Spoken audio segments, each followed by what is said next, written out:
డబ్బులు పంచడమే అనేటువంటిది ఏంటంటే డీబీటీ ద్వారా ఏదైతే వెల్ఫేర్ స్కీమ్స్ ఉన్నాయో అది అమలు చేస్తూనే డెవలప్మెంట్ అనేటువంటిది రెండు కన్నులాగా మాకు రెండు కళ్ళు వెల్ఫేర్ ఒక కన్ను డెవలప్మెంట్ ఒక కన్ను మీరు అన్నారు కదా ఇంతవరకు అభివృద్ధి ఏం లేదు ఓన్లీని అభివృద్ధి అనేటువంటిది ఆంధ్రప్రదేశ్లో చూస్తే అండి ఈరోజు ఒక్కసారి ప్రభుత్వ ఆస్తుల క్రియేషన్ అంటే 15,004 సచివాలయాలు అంటే ప్రతి ఒక్క గ్రామీణ ప్రాంతంలో 2,000 జనాభాకి ఒకటి 15,004 సచివాలయ బిల్డింగులు 2 స్టోర్ బిల్డింగు ప్రతి ఊరిలో కూడా క్రియేట్ చేయడం కట్టడం జరిగింది.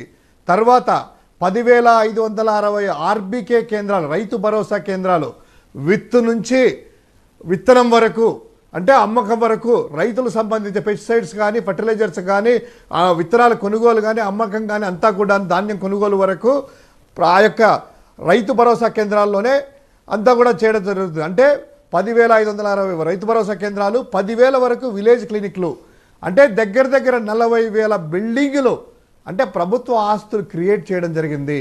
అదేవిధంగా 17 మెడికల్ కాలేజీలు భారత స్వాతంత్రం వచ్చిన తర్వాత ఏ రాష్ట్రంలో కూడాను ఒక 10 ఇయర్లో 5 ఇయర్స్ లోపల 17 మెడికల్ కాలేజీలు పర్మిషన్ల దగ్గర నుంచి ఎస్టాబ్లిష్మెంట్ వరకు అయ్యేసి ఈరోజు దాదాపు 5 మెడికల్ కాలేజీలు అంతా పూర్తయి బయటకు వచ్చాయి 17 మెడికల్ కాలేజ్. అదేవిధంగా పోర్టులు షిప్పింగ్ హార్బర్లు హేచరీస్ ఇవన్నీ కూడా భారతదేశంలో ఎక్కడా కూడాను ఇంత అభివృద్ధి చెందినటువంటి లేదు. ఇక ఉద్యోగాలు అంటారా మీరు అన్నట్టు యూత్కి కానీ వీళ్ళకి కానీ ఏమండి భారతదేశంలో ఇంతవరకు ఏ రాష్ట్రం కూడా ఇండివిజువల్గా రిక్రూట్మెంట్ చేస్తే 5,000 10,000 మహా అంటే 25,000 ఉద్యోగాలు అనేటువంటిది ఒక నోటిఫికేషన్ ఇస్తారు. ఒకవేళ భారత ప్రభుత్వం అయితే బ్యాంకింగ్ కావచ్చు రైల్వేస్ కావచ్చు 50,000 70,000 ఇస్తారు.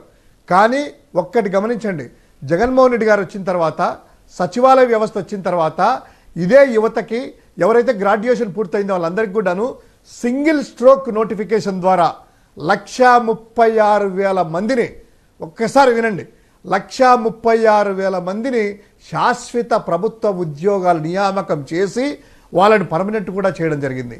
అంటే 136,000 మంది శాశ్వత ఉద్యోగాలు. అదేవిధంగా 56,000 మంది ఒక్క మెడికల్ ఫీల్డ్లోనే కరోనా లాంటి పాండమిక్ సిచ్యువేషన్ వచ్చినప్పుడు ఈ యొక్క డాక్టర్స్ని వాళ్ళందరినీ కూడా కాంట్రాక్ట్ బేసిస్తో ల్యాబ్ టెక్నీషియన్లు అందరినీ కూడా రిక్రూట్ చేసుకుని 56,000 మందిని కాంట్రాక్ట్ ఉద్యోగాలు.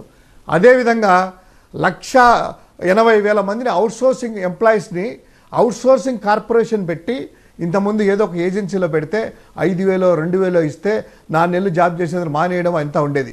ఈరోజు అవుట్సోర్సింగ్ కార్పొరేషన్ ద్వారా చేసేసి వీళ్ళందరికీ కూడా 1వ తేదీ జీతం వచ్చేసేసి పిఎఫ్ ద్వారా ఈఎస్ఐ కల్పించేసి వీళ్ళందరికీ ఉద్యోగాలు కల్పించడం జరిగింది. అంటే ఈ ప్రభుత్వం వచ్చిన తర్వాత ఆర్టీసీని విలీనం చేసేసి ప్రభుత్వ ఉద్యోగాలు 6,56,000 ఉద్యోగాలు పర్మనెంట్ కాంట్రాక్ట్ అవుట్సోర్సింగ్ వివిధ హోదాల్లో చేసినటువంటి ప్రభుత్వ ఉద్యోగాలే 6,56,000 ఉద్యోగాలు ఈ 5 సంవత్సరాల లోపల ఇంకా 4 రోజులు ఉంది చేర్పించిన ఘనత ఎక్కడా లేదు. మీరు అన్నట్టు ఏదో అడావిడి చేసేసి చంద్రబాబు నాయుడు లాగా ఒక 5,000 జాబులు నోటిఫికేషన్ ఇచ్చేసి 10 రోజులు ఈనాడు పేపర్లు వేసుకొని 15 మీటింగులు పెట్టుకొని 10 ప్రెస్ మీట్లు పెట్టుకొని ఇంత చేసాం అంత చేసామని మాటల ప్రభుత్వం కాదు. ఇక్కడ గణాంకాలు ఉన్నాయి రికార్డ్స్ ఉన్నాయి ప్రభుత్వ రికార్డ్స్ ఒక్కసారి చూడండి. అదేవిధంగా యువత కోసము స్కిల్ డెవలప్మెంట్ ద్వారా పూర్తిగా ఏఐ మీరు ఎక్కడో అమెరికాలో ఉన్నారు కదా రాజ్కుమార్ గారు AI artificial intelligence machine learning లాంటి అత్యాధునిక కోర్సులు ఈ యొక్క స్కిల్ డెవలప్మెంట్ ద్వారా ప్రతి ఒక్క డిగ్రీ కాలేజ్ ఇంజనీరింగ్ కాలేజీలో కూడా సెంటర్స్ ఏర్పాటు చేసేసి వాళ్లకు అత్యున్నత ప్రమాణాలు చేసేసి ఇన్ఫోసిస్ లాంటి సంస్థ అండి. ఇన్ఫోసిస్ ఇంతకుముందు లేదు చంద్రబాబు నాయుడు టైంలో. ఈరోజు వైజాగ్లో ఇన్ఫోసిస్ సంస్థ ఏర్పాటు చేసి ఆపరేషన్స్ కూడా స్టార్ట్ చేసి 1,600 మంది ఉద్యోగులతో ఇనిషియల్ స్టేట్ చేశారు. సో అదేవిధంగా చాలా కంపెనీలు ఇక్కడికి వచ్చాయి. మనం ఒక సైడే చూస్తున్నాం.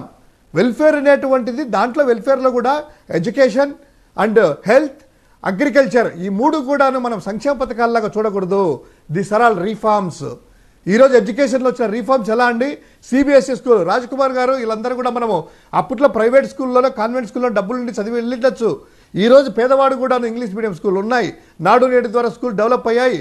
ఈరోజు ట్యాబ్స్ అత్యాధునిక ట్యాబ్స్ బైజూస్ కంటెంట్ ద్వారా పిల్లలకి ఇచ్చేసేసి వాళ్ళ యొక్క నాణ్యతా ప్రమాణాలు పెంచి అంతర్జాతీయ స్థాయిలో పోటీ పడే స్థాయికి ఈరోజు జగన్ గారి టైంలో వచ్చాయి. This are all reforms educational reforms ద్వారా ఈరోజు చేయగలిగాము. అదేవిధంగా హెల్త్లో కూడాను కరోనా పాండమిక్ సిచ్యువేషన్ ఎంతంటే ఇంతవరకు ఏదైనా అవహేళన చేశారు జగన్మోహన్ రెడ్డి గారిని, ఏదో బ్లీచింగ్ పౌడర్ అంటారు, ఏదో డోలా 650 అనేసి అవహేళన చేశారు. తర్వాత నరేంద్ర మోదీ గారు లాంటి వాళ్ళే కాన్ఫరెన్స్ల ద్వారా Andhra Pradesh is the doing the best in the all the ways అని పొగిడినటువంటి ఉన్నాయి.